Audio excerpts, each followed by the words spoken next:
Bonjour à toutes et à tous les amis, j'espère que vous allez bien. C'est votre Parisien préféré Kenzos le Parisien. Et comme vous le savez les gars, l'équipe de France débutera sa campagne européenne demain contre l'Autriche. Et donc voilà, pour cet Euro 2024 qui se déroule déjà en Allemagne, l'équipe de France est dans un groupe pas si facile que ça avec les Pays-Bas, la Pologne et l'Autriche. Donc dans cette vidéo les gars, on va faire un avant-match de ce France-Autriche qui aura lieu demain. Et aussi, on va parler de jusqu'où peuvent aller les Bleus lors de cette campagne européenne. Donc, déjà les gars, l'Autriche n'est pas une équipe à sous-estimer, je vous le dis direct.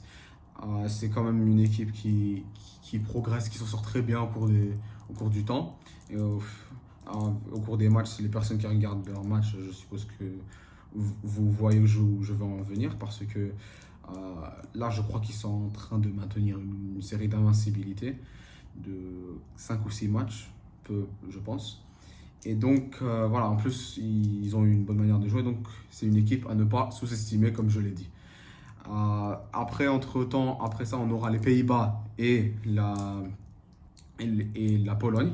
Petite parenthèse, comme vous le savez bien, les Néerlandais qui ont battu les Polonais 2-1 il y a peu de temps, aujourd'hui. Et donc, voilà, en même temps, les Néerlandais, on les a affrontés lors des qualifications de l'Euro. Le premier match, on les a battus 4-0. Deuxième match, au match retour, on les a battus 2-1. Et donc, en même temps, voilà, grâce à ces deux victoires qu'on a eu lors des qualifications lors de l'Euro, c'est peut-être un peu rassurant ce serait peut-être un peu rassurant pour la suite de notre campagne.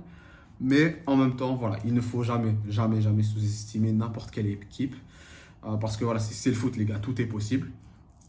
Et en même temps, je pense que l'équipe pourra beaucoup apporter lors de cet Euro. Pourquoi? Parce que Didier Deschamps, comme on l'a vu, il a annoncé sa liste. Et parmi les joueurs qu'il a convoqués, il a quand même ramené de nouvelles têtes dans cette équipe. Comme par exemple notre Titi Zaïre Emery, le Titi parisien. Barcola, qui a quand même fait une très bonne saison avec nous, au PSG.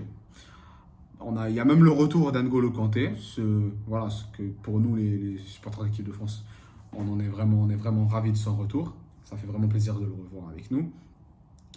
Et donc, voilà, ce n'est pas une liste assez banale que Didier Deschamps a faite. Et bien évidemment, sans oublier que bien évidemment, il a appelé nos joueurs les plus importants, nos meilleurs joueurs comme Mbappé, Giroud, Griezmann, en attaque, au milieu. Et donc voilà.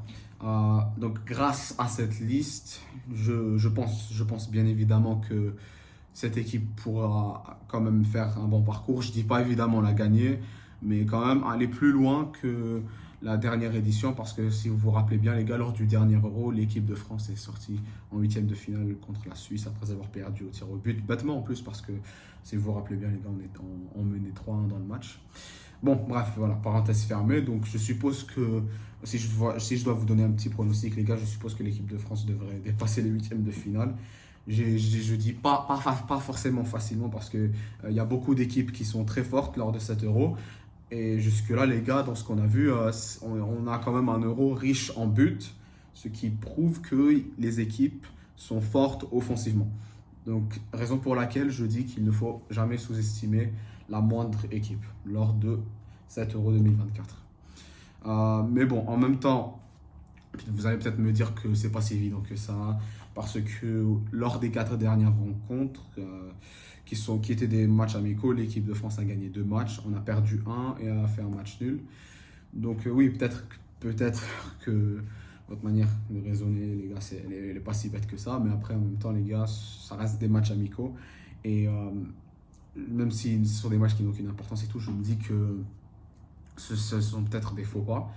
Parce que oui, honnêtement, bon, je vais pas vous mentir les gars, en même temps, moi je ne comprends pas comment on a pu faire un match nul contre le Canada il y a quelques jours. Moi qui estimais une victoire de nos Bleus facile, peut-être un 2 ou 3-0. Mais bon, il y a des surprises dans le foot, c'est comme ça. Par contre, la défaite contre l'Allemagne qui a eu lieu en mars, ça, je n'étais pas tout à fait surpris, parce que l'équipe d'Allemagne, c'est une équipe qui commence à se renforcer, qui est en reconstruction.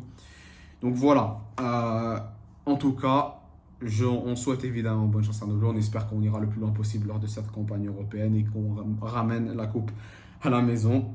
Et voilà, qu'on gagne cet euro. Parce que on essaye toujours de remporter cette Coupe d'Europe depuis je sais pas combien de temps. Puis depuis 2000, voilà. Et on aurait pu la gagner chez nous en 2016, mais ce n'était pas le cas. Et donc voilà, cette fois, les gars, on espère qu'on va remporter ce trophée et la ramener chez nous. Et donc les gars, c'est tout ce que j'avais à vous dire. N'hésitez pas à liker et à vous abonner. Il n'y a aucun problème là-dessus. Et donc, je vous retrouverai pour un débrief France-Autriche le lendemain du match. Et on souhaite bien évidemment bonne chance à nos Bleus et allez les Bleus. Et bonne soirée les amis.